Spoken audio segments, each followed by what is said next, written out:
E aí, gente, tudo bom? Eu sou o professor Zé Ricker e a gente vai dar continuidade na nossa zoologia. Assim, ó, gente, muito importante, a gente vai ver agora os anelídeos e os artrópodes. Eles se aproximam muito e vocês já vão saber o porquê. Quer ver uma coisa bacana? Quando a gente começa a falar dos anelídeos, os anelídeos são aqueles que possuem corpo revestido por anéis. Gente, eles têm o corpo segmentado, é a grande característica dos anelídeos.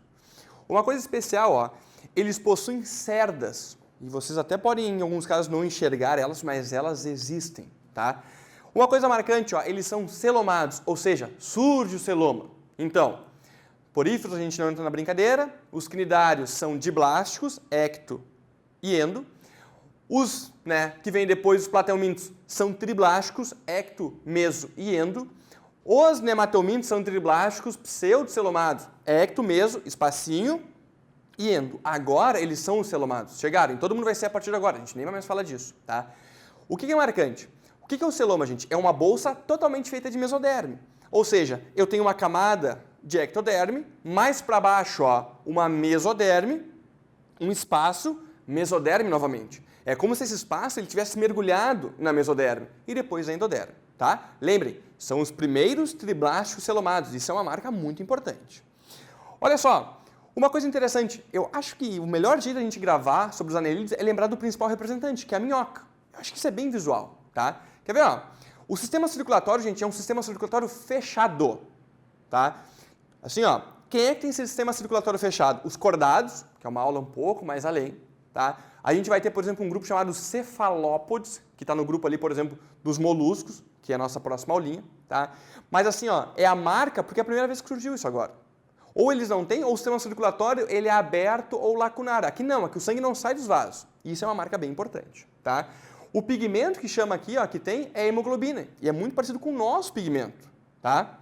Só que, óbvio, a nossa hemoglobina, ela está dentro das células, que são chamadas de hemácias, e aqui ela está solta no plasma, tá? Olha aqui, gente, o sistema excretor é um sistema excretor nefridial, eles usam muito isso, tá? Então, os nefrídeos são as células que fazem a excreção de quem?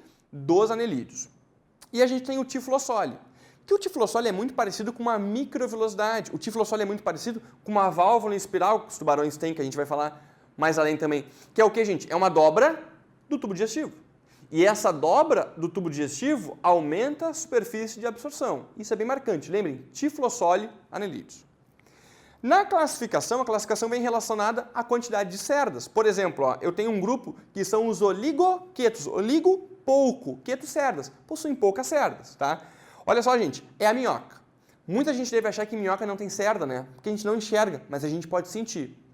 Se vocês pegam, por exemplo, um torrão, pedaço de terra, né? E tem uma minhoca, metade dela para dentro da terra e metade para fora, e vocês puxam, ela sai? Não.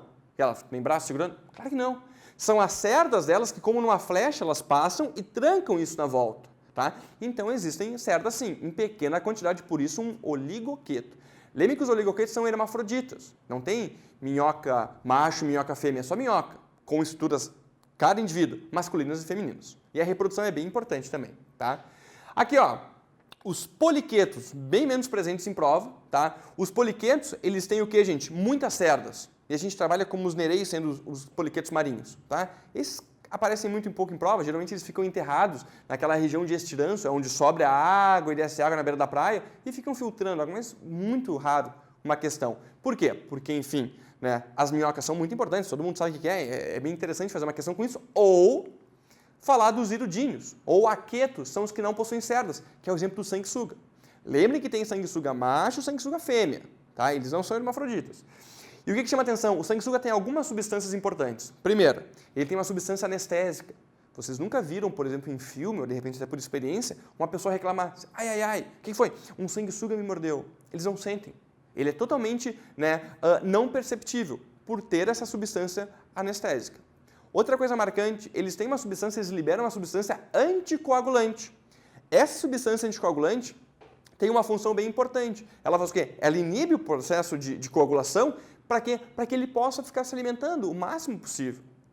Uma das coisas marcantes que a gente não pode fazer, por exemplo, é puxar um sanguessuga quando ele está grudado no nosso corpo. Por que a gente não pode fazer isso? Em muitos casos. Porque simplesmente, ó, a gente pode romper um pedaço dele, né, e aquela ventosa que gruda no nosso corpo, ela pode, né, causar uma infecção, porque é um corpo estranho invadindo o nosso corpo. E em muitos casos, quando a gente puxa, um pouco do sangue dele acaba tendo um refluxo e volta para o nosso organismo. E eles podem ter parasitas, então a gente toma bastante cuidado. Eles eram utilizados muito antigamente para retirar sangue de pessoas que tinham, por exemplo, pressão alta para diminuir a pressão. Mas não é uma coisa mais comum. Em algumas medicinas muito alternativas, eles usam sanguessugas para fazer, por exemplo, regeneração de áreas queimadas, né, limpeza de pontos muito sensíveis, mas no Brasil a gente não trabalha muito com isso. Isso é muito mais com uma medicina realmente alternativa. Olha só, gente, a reprodução dos anelídeos, a gente sempre fala de reprodução de minhoca, que é uma reprodução cruzada. Ou seja, é bem fácil de lembrar. Eu tenho duas minhocas, uma em cima, uma embaixo. A em cima manda para de baixo os gametas masculinos e a de baixo manda para de cima os gametas masculinos. Ocorre uma troca. Lembrem, se vocês pegam uma minhoca na mão, ela tem uma partezinha que é uma partezinha um pouquinho diferente, que a gente chama de clitelo. Esse clitelo forma um casulo. Nesse casulo é que ocorre a fecundação. Ele vai percorrendo o corpo do animal, ó, acompanha aqui na imagem. No casulo eu tenho os gametas femininos e vai percorrendo o corpo do animal e ele vai saindo só por atrito com o solo, ó.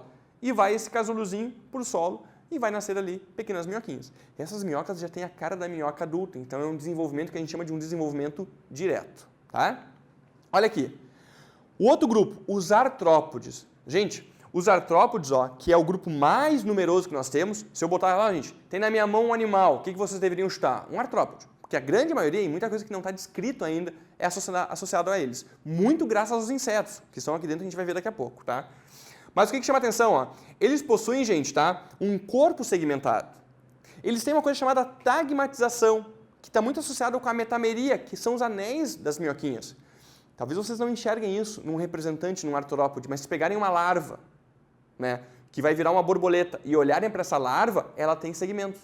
Ela tem os anéis, e por isso a gente aproxima isso muito. A metameria é uma proximidade, por exemplo, com os anelídeos. Uma coisa bem interessante, ó, eles possuem uma armadura. Eles possuem, né, artrópodes, membros articulados, tá? E possuem uma armadura, um exoesqueleto quitinoso. Lembre que quitina não é uma proteína, e sim um polissacarídeo. O mesmo polissacarídeo que está presente, por exemplo, na parede celular dos fungos, tá? O hormônio que faz essa liberação, né, e essa muda, e a coisa mais marcante, eles geralmente fazem e tem que trocar o exoesqueleto para crescer, é um ecdisona, que vai liberar uma ecchuvia, que é aquela casquinha. Quem nunca se assustou com achava que era uma cobra, achava que era uma aranha e dava um pulo assim, né? E olha, não, é só uma casquinha da aranha.